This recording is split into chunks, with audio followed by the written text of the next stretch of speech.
When Beit Tzadik Amid Aleph in the Shattenstein Gemara is 90a3, we're starting a new parak. Okay? Misha Yonasi Shtei Noshim. A guy was married to two wives. Okay? Umeitzer Rishena, and he died during the lifetime. Okay? And he died. Okay, so he married woman A year ago, second woman he married a year later, and now he died. And there's not enough money for two Kesubos. So who gets? So the din is, a Rishena Kedemis L'Shniya, the first wife has priority over the second, because her obligation came first, right? She was married a year earlier than the other one. So therefore the bond on the property is first. He says, Harishayna Kedemis L'Shniya, so therefore the first wife comes before the second wife. V'yarsha Rishayna Kedemis L'Yarsha Shniya, the same thing, the heirs of the first wife have preference over the heirs of the second wife. Okay? Now, what does this mean? There's something, no, we're not there yet. No, this means that, let's say, before she collects the Ketubah, okay, they inherit the Ketubah. If she has kids. Let's say both wives died now. The husband married two women, okay, he died, then they both died. And now they have to collect the Ketubah from the estate. So obviously, just like wife one come before wife two, so heirs of wife one come before heirs of wife two to get the Ketubah. Next is like this. Nasas Rishayna V'Meisa. What happens if you married the first wife and she died? Yeah, probably. Nasas Shnio Meis, and then he married a second wife and he died. Okay? So the story is very simple. He married one wife and she died. Then after she died, he married another wife. And he died. So now, the second wife has to collect the Ketubah, because there's no Ketubah for the first wife because she died first. Ketubah is only if the husband dies or divorces her. But if she dies, but there is what's called Ketubah's Benin Dichre. What does this mean? We learned about it a long time ago in the Gemara. It's like this. The Mishnah says, if a wife predeceases her husband, okay? Predeceases? Yeah, if she dies before the husband, her surviving children are allowed to collect the Ketubah. That's a takonos chachamim. Okay? Because otherwise the wife wouldn't marry the guy because she wants security for her kids.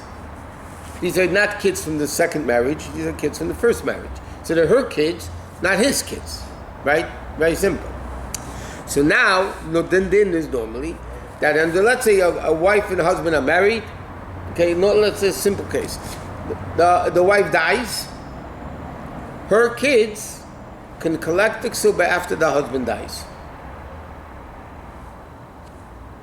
Because before he dies, there's no Ketubah, right? After the husband dies, okay, he collects the Ketubah, okay? Then they divide the father's estate. Then the heirs divide the father's estate. Okay, so now the case is like this. Back to the mission. Nasa is Rishayna V'Meisa. He married a first wife and she died. Nasa Shniya, he married a second wife and now he died. Okay? So who comes first? So the Mishnah says, Shniya V'Yarsheha, the second wife, and her heirs, come before the first wife to collect the Ketubah. What is the case? Huh? What is the case? The last one. The second case? The last one. The last case. There's only two cases in the Mishnah. He married a woman. She died. Okay, Reuven and Rachel and Leah. Yeah? Reuven marries Rachel. She dies. He marries Leah. He dies. Now, the Chacham made a takana that the first wife's kids can inherit the Ketubah.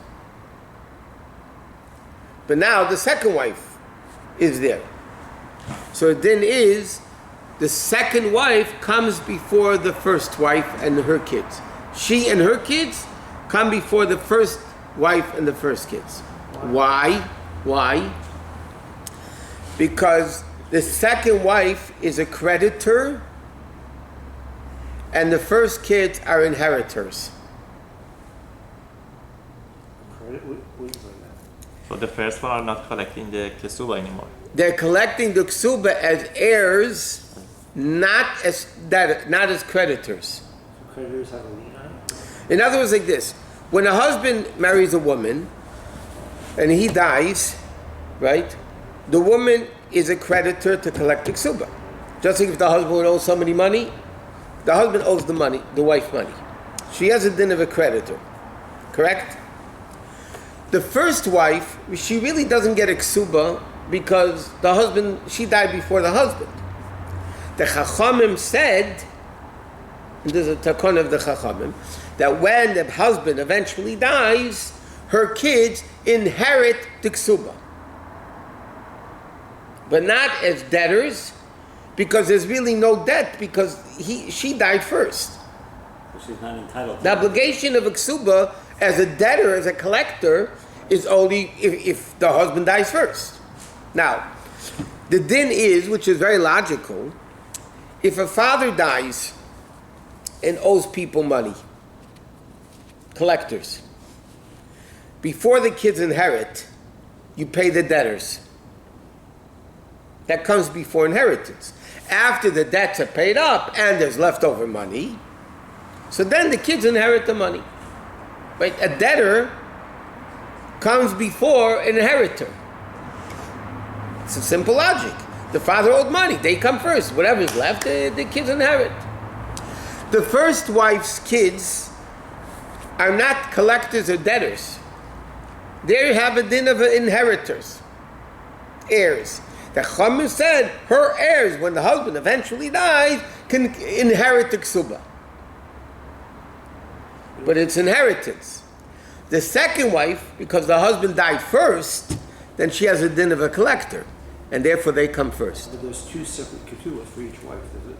One Ketubah per wife. Per wife. Correct. But the purpose of the ketubah is to protect the woman. And if the woman died first, I mean, why do her heirs need protection, I guess? Why did the Chachamim make that takana? I understand Father is the in logic charge. of the case. But because that's part of the reason why the wife will marry the guy. And the husband also hesitates to divorce her, let's say. Divorce is a different story. Because if a guy, he divorces his wife, then he has to pay the Ketubah. It's a different story. Okay? But when he dies, okay, that's only as a din of inheritance. I'm just trying to understand what the logic of the Chachamim were in making that takana. I understand the case and why the second wife has preference over creditors, but Only as inheritors. I mean, it's But that's the din. Why the Chacham made a takana? Because then a woman would be happier to get married because she knows her kids are taken care of. That if the husband dies first, if she dies first, eventually when the husband dies, they'll be able to inherit the Ketubah. But that's only inheritance. It's not a din in collection. yeah, but I just don't know why they needed to feel the need to sustain. That was part of the reason why the wife first would want to marry children. why the woman would want to marry the guy. That's what it is. Okay, so now these are the two cases of the Mishnah, right? A guy married two wives and died. The first wife comes before the second wife. That's understood. Her lien is first. Then it said, what happened? He married a wife. She died. Then he married a second wife, and he died. So the second wife comes before the first wife's kids. And the second wife's kids, because they're collectors versus inheritors, so first you collect the debt and then you inherit the money. Okay. So it says like this. The Mishnah says a statement, the first wife comes before the second wife. Therefore, if there's only enough for one Ketubah, first one gets it. Right?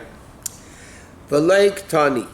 And it doesn't say, Harishayna yeshla the first one gets the Ketubah and the second one doesn't, the Gemara is playing now with the language of the Mishnah. The Mishnah, what's basically the din over here? There's, the guy married 2 wives. Yeah, the husband dies. There's only money for one Ketubah, right? So who should get it? The first wife, right? So what is the simple language the Mishnah should have said? The first one gets it, the second doesn't. Right? Because in case we're speaking, there's not enough money. So the Mishnah should have said it then, the first one gets, and the second one doesn't get. It's assuming that there wasn't enough. But that's the case of the Mishnah. Well, there was enough work. No, there's only one case. The case of the Mishnah is there's only money for one Ketubah. Now, the Mishnah doesn't say that the first one gets and the second one doesn't get. The Mishnah says the first comes before the second. Prioritize. Which means, the Gemara implies, that if the second wife grabbed the Ketubah money first, she would get it. Because if the Mishnah said the first wife gets it, the second wife doesn't get it, that would mean she has no right to the Ketubah whatsoever. But if the Mishnah says the first one has precedence over the second, that means really the second could get it if she grabs it. So it's first come, first served. That's what it implies. No, it's not first come, first served. We'll see later on there's a din. If I owe you 2 money, okay, you're first, and you're first, you're second, in time. So who's lien first? His, right? You're second. So who gets paid first? Him. What happens? You grab the money. He gets to keep it. You grab the money Why does he get to keep it? Because he's owed the because money. he also owed the money. And as halacha says, if you go with Bezdin, the system says, guy first, guy second. But if he grabs the money, he also is owed money. He's not stealing from me money. I owe him the money. I owe you $100, and owe you $100. So halacha says the first lien on the property, the first loan, right, comes first. But that doesn't mean I don't owe you the money. I owe you the money anyway. And eventually, if I ever get more money, I'd have to pay. In other words, in Torah law, there's no bankruptcy. Not chapter 7, not chapter 11. There is no such thing as bankruptcy in Torah law. You don't have money to pay? Whenever you get money, you're going to owe the money. There's no bankruptcy that you get out of payment. So why even have a precedence?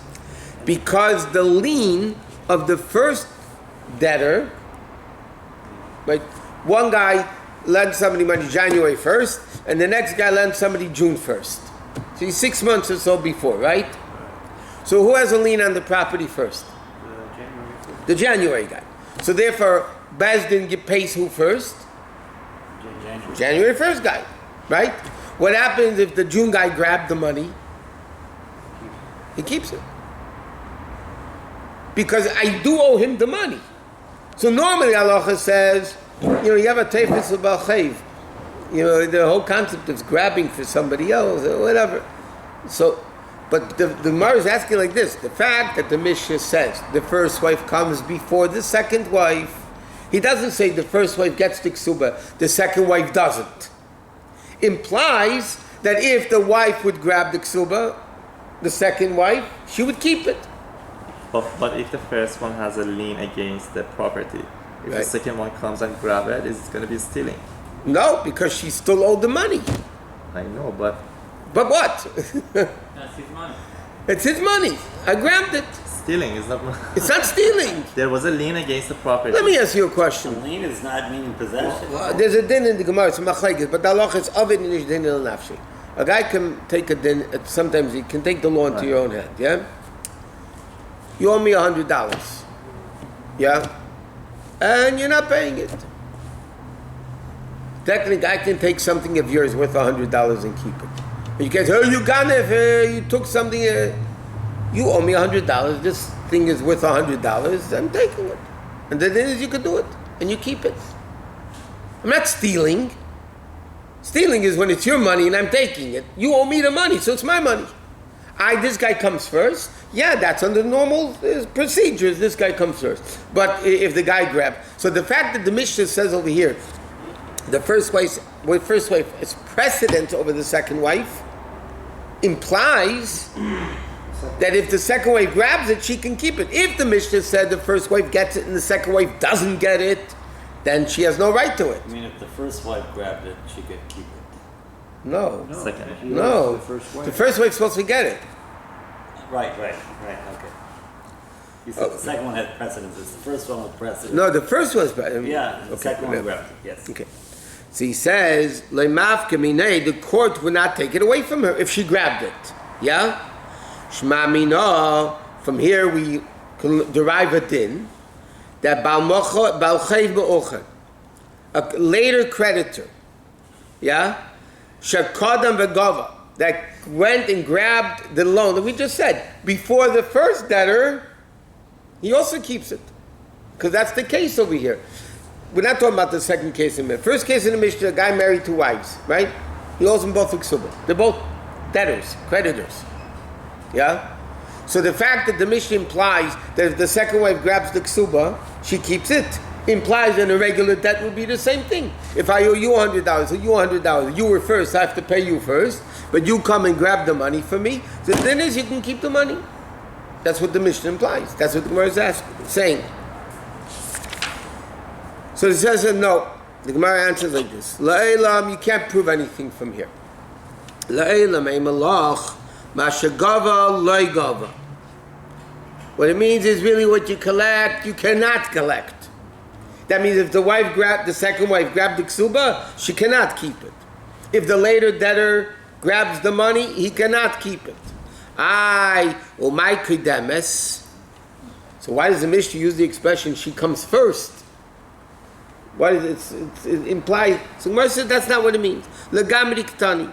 That means she has total precedence over the second wife. The second wife has no right at all.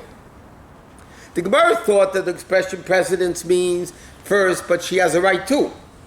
The Gemara says no. The word precedence means she has first right. Only she has the first right, and the other one has no rights. It's a total contradiction of the Mishnah. No, the Gemara said what the Mishnah implies. The Mishnah doesn't say it clearly. The Mishnah just says the first wife comes before the second, which implies if the second would grab it, she would get it. So the Gemara says no, that's not what the Mishnah means. When the Mishnah says precedes, it doesn't mean time-wise. It means only the first wife has the right to the Ketubah and not the second wife. Why? Because there's no money. So she can't grab it either. But Mishnah couldn't say like the Havamina Harishona Yeshla Vahashenia Enla, because technically she has the right anyway. She can't. But the Gemara is going to prove now. We're going to see the next line of Gemara. The Gemara is going to prove that the expression kridemes doesn't mean only first if the second one grabs they can get it. It means the first has the right and the second one doesn't. Where do we see such an expression in Mishnah? Kiretan, the Gemara proves it from a Mishnah. By the laws of inheritance, bein kedem labas. You know, in Torah law, let's not discuss modern day society with the women, but according to halacha, the father dies, there's sons and daughters, the sons inherits, not the daughters, right? But the Mishnah has an expression, the son comes before the daughter. Now what does it mean comes before? If the daughter grabbed it, everybody says she doesn't keep it. It's not hers. But the Mishnah doesn't say the son gets, the daughter doesn't. The Mishnah uses the same expression like our Mishnah. The son comes before the daughter. But the Gemara says, what do you see from there? It doesn't mean before that if the girl grabs it, she keeps it. It means only the son gets it and not the daughter. The same thing when the Mishnah says here, the first wife comes before the second wife. What does it mean? The first wife has the right and not the second wife. So she won't get anything.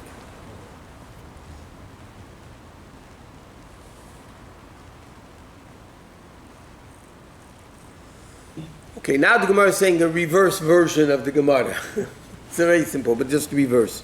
Ikadamni, some people say that that's not what the version of the Gemara was. Gemara said the opposite. The Gemara says like this. The fact that the Mishnah doesn't say clearly that if the second one grabs, she keeps it.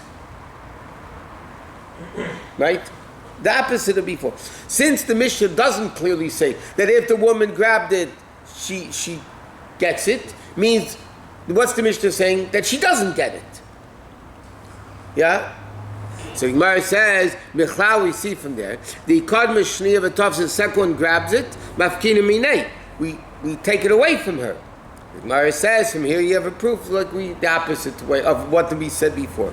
From here we see, Ba'chayv Mu'uchad, Shakadam V'gava, a debtor, there's two debtors, not wives. The guy owes two people money, he dies, and there's exactly enough money for one. Yeah? So what do? You see from here the din is Mashagava Legava. That if the second one grabbed the money, he doesn't get it. Mamish the opposite of what we said before. How do you get it back? Bezdin's going to take it back. If I steal something from you, how do you get it back? You go to Bezdin, you prove it, you steal it back. Yeah, you're allowed to, by the way. It's not a good idea because everybody's going to keep fighting until somebody gets hurt. Oh, so the Gemara says, no, that's not a proof from there. Why? Really, I'll tell you what the guy gets. They do keep the second guy. Why doesn't the Mishnah say clearly that if the second one grabs it, she doesn't keep it?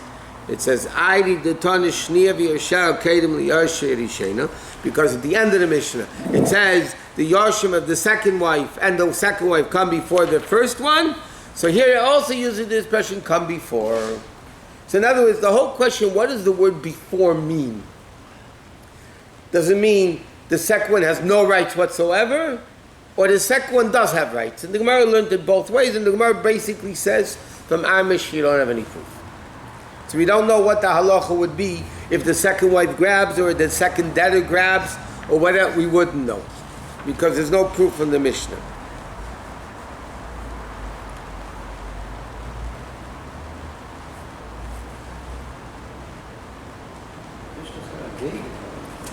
Yeah, that's why Mishnah were vague.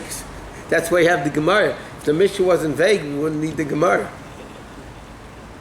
But that was the sound. The time of the Mishnah, the people were in a high level of understanding, so therefore the Mishnah was clearly understood by them. As time went on through the era of the Gemara, questions came up in the Mishnah, so that's why we have the Gemara. And then issues came up of understanding the Gemara, so now you have the Rishonim and the Achreinim and the commentaries and all that. That shows how great the generations today are. Okay. Then the Mishnah, the Gemara is now going to discuss the second part of the Mishnah. Okay? Nasa Sirishena, what was the second case of the Mishnah? The guy married the first wife and she died, right? Then he married the second wife and he died. Correct? So the Mishnah says the second wife and her kids come before the first wife and kids, and like we explained, the second wife is coming as a collector of the Ketubah. The first wife and kids are coming only as inheritors, and the din is first you pay up the debt and then you inherit.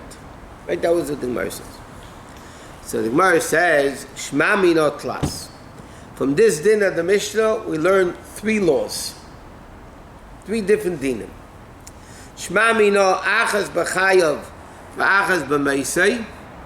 Number one, we learn if a man had two wives, one during his lifetime and one after his death, which is the case of the Mishnah, right? He had one wife, then she died, and then he married another wife. Yashlam Ksuvas Benin Dichrin. The heirs of the wife of the first wife have rights of the Ketubah to inherit the Ketubah, right? We see, because what does the Mishnah say? The second kids come before the first kids, right? Which again, the Gemara says we see from here, and the Gemara is going to talk about this. But we see that the first kids really do have a right, except they come first. Because they're collectors and they're inheritors. right? Which means that even though the wife died first, her kids are going to get the Ketubah when the husband dies. Right? What was the case in the Mishnah? A guy married a woman, she died. So technically there's no Ketubah. Right? Then he married somebody else and he died. So what are we saying? Technically the first kids can inherit the Ketubah. But if the second wife, then she comes first.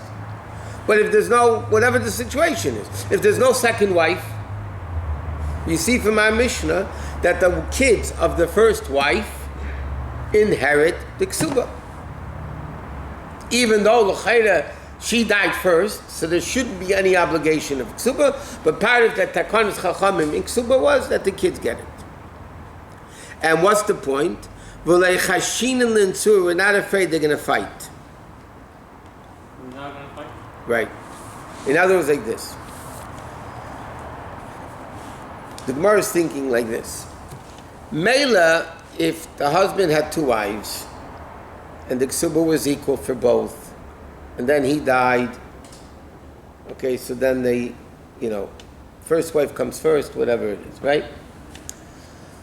But the case over here is, the second kids are going to be really angry at the first kids. What are we saying? The wife died first. Technically, there is no Ketubah. Yet the Chachamim say the kids, her kids from the first wife, right, who died before the husband, will inherit the Ketubah when the husband dies. Correct? Now, don't you think that's going to cause fighting? The second kids say, 1 minute, your mother never deserved the Ketubah because she died first. We deserve a Ketubah. Why should you even get anything? Yeah? Chachamim said we don't care about the fighting. We're not afraid they're going to fight. Chachamim said the first kids get, after the husband dies, inheritance. The second kids come first as collectors, but if there's money for both, the first wife's kids are going to get it. So the second one gets it first, after that... Yeah. And we're not afraid. The kids are going to say, 1 minute, you're taking away our money. It's 200 zuz. Why even Gemara has to say that? Who cares about the fight? We do the right thing. Why is it concern? Why you know it's the right thing? Because Chacham don't like people fighting. Chacham make takanas that people shouldn't fight. Here, you're going to make them fight. And the Gemara says, how do we know this? Because, very simple, what does the Mishnah say? The second wife's kids come before the first wife's kids. Why? Because there's not enough money. But if there would be enough money for both, they're both going to get. Right? There may be we're fighting. We're not afraid of fighting. That's why I say, Mimai, how do I know this? Because it says in the Mishnah that the second wife of Yarshal come first. Because they're collectors and their first wife's kids are only inheritors. Right? So it says, make them hudukabit. They only have priority. But if there's enough money to pay both, what does that Mishnah say? If there's only enough money for one, the second wife and her kids come before the first wife. Which implies if there's enough money for both, everybody's going to get. They're going to fight. We don't care. You're going to fight because they have to split it? Or Yeah.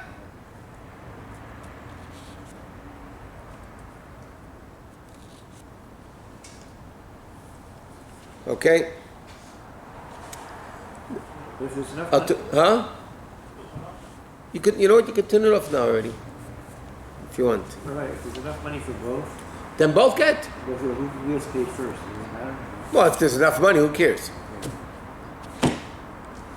The guy left over $1,000, and each kid gets 500. Who cares? Who gets which crisp per bill? You mean?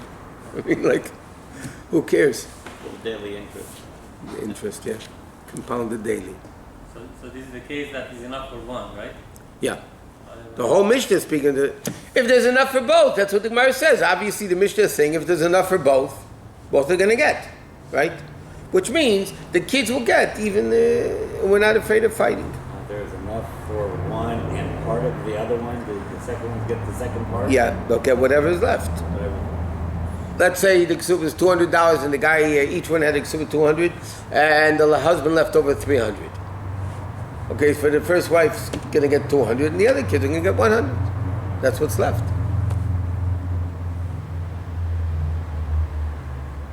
We wouldn't do it when you said 200 and 300? What? You wouldn't divide it equally? Well, the first one gets the ketubah, so they get all 200. And then you said the second one gets how much? So whatever's left. The remaining. Oh, so it's not like 150 and 150. No, it's, first one has preference, so they get their full amount. If there isn't enough for both. Okay, next. B'shmamina, that's one din we learned from the Mishnah. Now we learn another din from the Mishnah. Now what? That ksuba nasis meisa lechavita. That a ksuba can become the surplus for the other ksuba. Which means,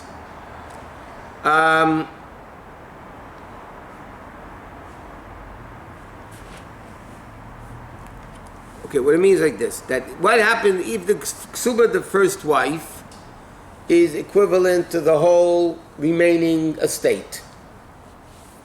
Okay? Nothing will remain for the heirs of the second wife. After it's collected, can nevertheless be collected. Meaning, there has to be, okay, the Gemara learns there has to be, in order to collect, remember again, the ksuba has been in dichrin, the boys, that they collect the ksuba of their mother.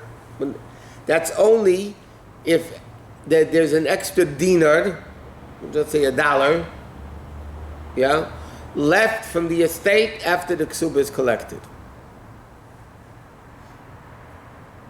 And he's explained like this. Mimai,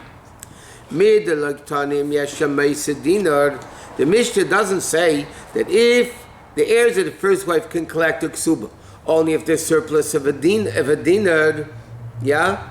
Meaning, the ksuba payment to the heirs of the second wife itself is considered a surplus, and therefore there's no need for anything more. Meaning like this. The dinner bedin dichrin, that the kids collect the mother's ksuba even though she died first, is only when there's an amount of leftover money. Okay? It's nevertheless, unless if there's a dinar. That's what the quote. The Mishnah later says, sons may not collect the ksubas to their male children, there'll be at least a dinar's worth of property left in the state to be divided according to laws of inheritance after all ksubas are paid. Meaning like this. I'll go off topic a second. You know, according to Torah law, we mentioned before that boys inherit, not girls. If there's a b'chor, double, right? So if there's two kids, you divide the property in, let's say 2 boys, right? One's a b'chor. So you divide the property into 3, the b'chor gets 2/3, the regular gets 1/3. That's the way the Torah says. Now, what happens if a guy doesn't want to do that? He wants all his kids to be equal. Yeah, but he doesn't want to give up all his money before he dies. 1 minute right before he dies. So they write, this is what they do today in the firm circles. They write a legal will, which is legally good in the civil court, and it's oiskal, and it's correct according to halacha. But they do it like this. They write that 1 minute before I die, I'm dividing my money for all my kids equally. So it's a gift, it's not inheritance. He's doing it before he dies. But when he's alive, a guy can give what he wants to whoever he wants, right? So they write a will like this, that, and I would say not all the money. My money, 1 minute before I die, I want, let's say he has $10,000 and he has 10 kids, boys and girls, and he says, okay, 1 minute before I die, I'm giving $1,000 to each of my kids. The problem with that is, then you took away the laws of inheritance that the Torah says exist. If the guy has only $10,000 and he's giving it all away before he dies, so what inheritance is there? Now I'll show you why it's relevant to this Gemara. Right? So what do you do? So the guy, let's say, writes, I'm giving, let's say he has $10,000 and 10 kids, yeah? So right before I die, I'm giving $995 to each one of my kids. Now there's $50 left over that he didn't give away. Correct? That $50 they do inheritance. The boys get, the girls don't. The bukhar gets double, and then everybody lives happy. It's over 50. Leave it to the Jews; they'll fight over the $50 too. Leave it to them; they'll fight over the $50 too. I can see we can even do this with a small denomination of $1. Yeah, but come on, you don't want to. No, that's why the Gemara says. No, that's why the Gemara says this, that they collect the Ketubah in order to have the Ketubah b'nin dichrin, that the children inherit the mother. There has to be a dinar left over, because then you have something to inheritance is effective on. If the mother, if there's only Ketubah, right, then there's no inheritance. So the kids can't inherit anyway. There's no inheritance. So in order for that to happen, you need to have an extra dinar, that then the kids can have inheritance, and then all the dinar that the Mishnah said apply. But the Mishnah says that the fact is that the Ketubah can become a Ketubah for the surplus of the other Ketubah. What? So when you give an example of $10,000, giving $1,000. Is that the ketubah he's dividing up, or like not the ketubah? We're not talking about the Ketubah. I mean, what I was speaking about, not the Ketubah. No. It's not the ketubah. No. With the extra 50, the extra 50 is a dinar, right? The extra dinar. Right.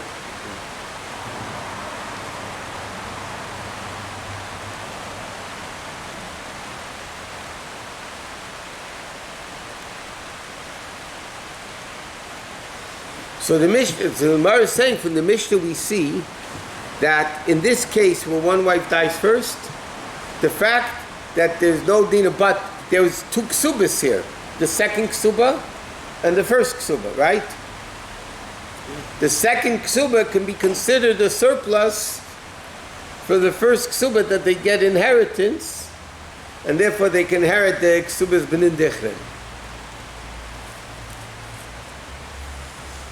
Okay, the next thing is, the third din is, because the Gemara said we learned 3 dinim. Shma mina ksubas b'nin dichrin le'tarfim mishabde. This din that the male kids, the male sons of the first wife who really doesn't deserve a ksuba because she died first, right? They cannot collect from land which was sold. Normally, a wife to collect a ksuba, remember, any property sold after the date of the ksuba is automatically collateral for the ksuba, right? So if the father sold the husband, sold properties, the kids collect it, right? They don't inherit it, correct? They don't inherit the property sold. That's sold. Collection, yes. Inheritance, no. Obviously, right? So what's the case over here? The first wife's kids are getting a ksuba as inheritance, not as collectors. The second wife is collectors because the husband died first. So she's collecting the ksuba. The first kid, because the wife died first, there technically is no ksuba. What are they getting? Inheritance, right? But inheritors don't go to fields that were sold. If the husband sold, or their father or husband, sold fields to others, the second wife can collect those fields if it's after the date of her ksuba. But the first wife's kids, they can't get because they're only inheritors. What he sold is gone. It's very simple logic. This is what we learn. It's logical, but this is what we learn from. Makes sense. Yeah. So Gemara says, Ushma, let's see it again. The third day, Shma mina, ksubas b'nin dichrin le'tarfim mishabde. That the ksuba of the first wife's kids, right, which they get as inheritance, cannot be collected from sold properties. I cannot say, the second kids are getting, I'm not getting. So they get it, but you can't get it. Well, you inherit, there's nothing to inherit. You have a debt. Yeah. One second. A guy dies, he owes somebody money. And the amount he owes is the amount he has in the estate. So the kid comes along to the collector and said, this is not fair. I'm not inheriting anything and you get everything. Well, come on. This is collecting. This is inheritance. If there's nothing to inherit, you get nothing. That's it. So the first kids don't get nothing. First Well, if the fields were all sold, three also. yeah, if there's fields left and there's money, whatever. And he says, why this? How could I to tar from Mishabda? If you're going to say that you can collect from the sold properties, listen, let the first the wife's kids and collect their mother's ksuba from the second wife of the second wife. Meaning like this. Even though they're collectors, right? Even though they're collectors, therefore they come first. But why can't the wife's first kids go to those kids and collect it? Just like if somebody sold the field. If you hold that they can even go to the buyers and collect the field, so in this case you have a simple thing. Let the second wife's kids get it, right? Because they're collectors, they get it all. So the Gemara says, you know what? Let the first kids go and say, we're going to collect because it's like he sold the field to you. But obviously they can't do that. Why? Because the halacha is they can't. They can't go to the buyers. They can't? No. Because they're inheritors. I thought it was because they'd be fighting. No, who cares about fighting? I told you, if a father sold the field and now the father died, can they inherit that field from the buyers? No. But a collector could. So the inheritance basically cannot inherit money.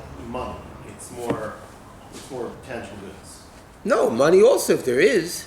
It isn't. The thing is, the collectors will get that money.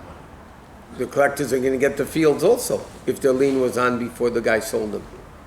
They can collect, money and then seals up to whatever they're owed before there's any inheritance.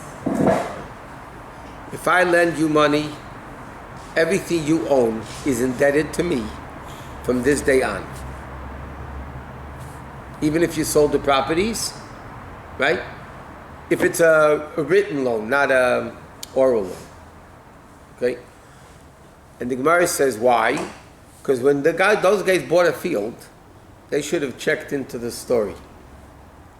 Because anything that has a document signed by two witnesses, people know about. Yanta to yanta to yanta to yanta. Right? Chavacha Islay. That was the pre-Facebook. Network works very good. The Gemara says, Chavacha Islay. Your friend has a friend who has a friend. You don't think you tell somebody a secret. Not to tell anybody. They're going to tell their friend anyway. And then their friend is going to tell their friend. And soon the whole world knows. A secret is something you tell one person at a time. That's what it is. Public knowledge eventually, just one person at a time. It's one person at a time. So obviously, we see from here that the kids can go to the first wife's kids can go to the second wife's kids. Can or cannot? Cannot. Because that's what the Mishnah says. They don't. Why? Because you can't collect from people that bought land. But they're not collecting from them direct, they're collecting from... It doesn't matter, but the collecting from the fathers, like somebody sold it to him. But now it's released. There is a haircut to it, because the kids got it. But they have a loan now. They have inheritance. When the collectors collected that from the father, it's like he sold them the land for the money. He didn't give that piece of land, he gave him money. Right? So what are they paying? He's buying the field. They collect the field, correct? Now think about it. What do you mean they're collecting the field? He didn't lend them a field, he lent them $1,000. So now they're collecting a field that's worth $1,000. Yeah? It's like the father sold the land to the creditors when he gave him the land. They gave him $1,000. They gave him $1,000. I mean, he gave them $1,000, right? And now he's selling them the land for the $1,000. More than $1,000, they keep the balance. Yeah, whatever.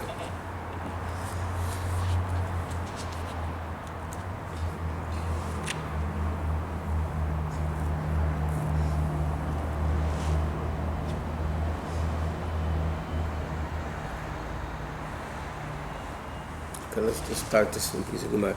So the Gemara said like this. We learn out 3 dinim from this Mishnah. Number 1, that the kids of the first wife have this ksuba of inheritance, right? Secondly is the second ksuba becomes leftover for the first ksuba. Therefore, there's a din of inheritance.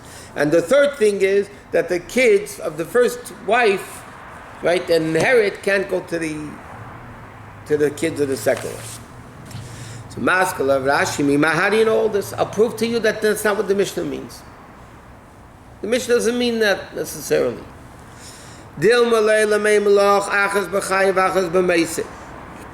I would say that even if a guy has 2 wives, one during his lifetime and the one after his death, maybe they don't have this right to inherit the mother's ksuba. Maybe they don't. The Mishnah says kaidmin.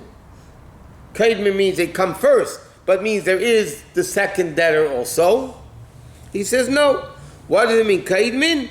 Kaidim lanachlak tani. It means that they have precedence over the inheritance, the ksuba that they collect from the second. The second wife is a collector, right? Because the husband Taka died, and she collects the ksuba. So the Gemara thought that means though that okay, they collect, but if there's money, then the kid would get the ksuba, the first wife's kids, as inheritance. Gemara says no, maybe none of them are going to get.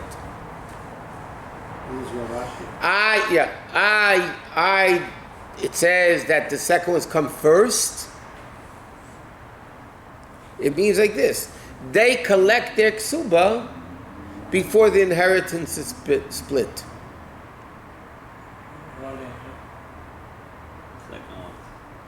The second wife's kids collect, or her if she's alive, collect the ksuba before inheritance. Like we said, a guy left over money, yeah, and he owes people money. What do? You first pay up the debts, and then what's left, you inherit. You split the inheritance. So Gemara says no. Maybe what the Mishnah means that the second kids, wives of the second, come before the first kids. How do it means that really they do have a ksuba, but they come first because they're collectors versus inheritors? Maybe the first kids get nothing. The Mishnah says the second kids come first. It means they collect the ksuba first of their mother before inheritance, if there's any leftover money. Maybe that's what the Mishnah means. So you don't have a proof that the first wife's kids are going to get this ksuba.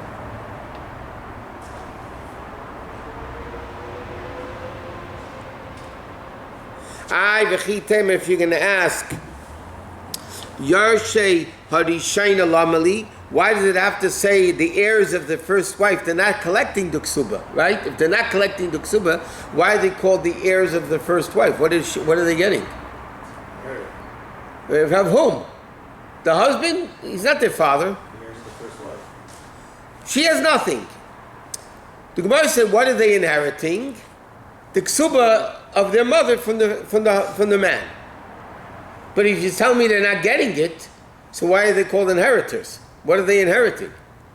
He's not their father, so why would they get it? They don't get any inheritance. He says, so it says because the Mishnah says, you know why it says the word inheritance if they're not inheriting? Because the second wife, the word inheritance applies, so we use the same word for the first wife. But they really don't get anything. So you have no proof. The whole proof of the Mishnah was the fact that it says the second wife's kids come before the first wife's kids because they're collectors versus inheritors is a proof that they do inherit. But says no, maybe they don't inherit. They don't get it at all. The Mishnah says they come before the inheritors. They're not inheriting anything. Why do you use the word inheritors? Because by the second wife it says inheritors. So by the first wife it says inheritors.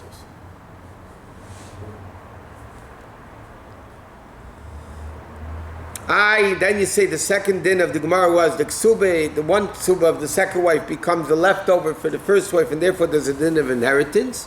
I'll tell you no. Maybe a ksuba cannot become the leftover surplus for the first wife.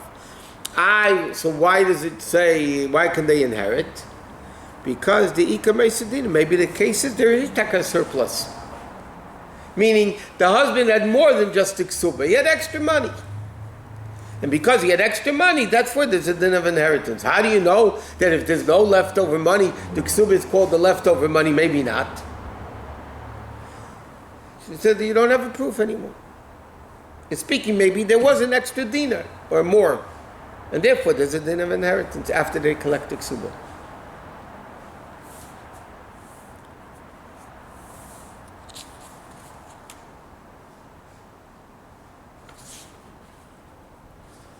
Okay, we're not gonna, let's leave it here because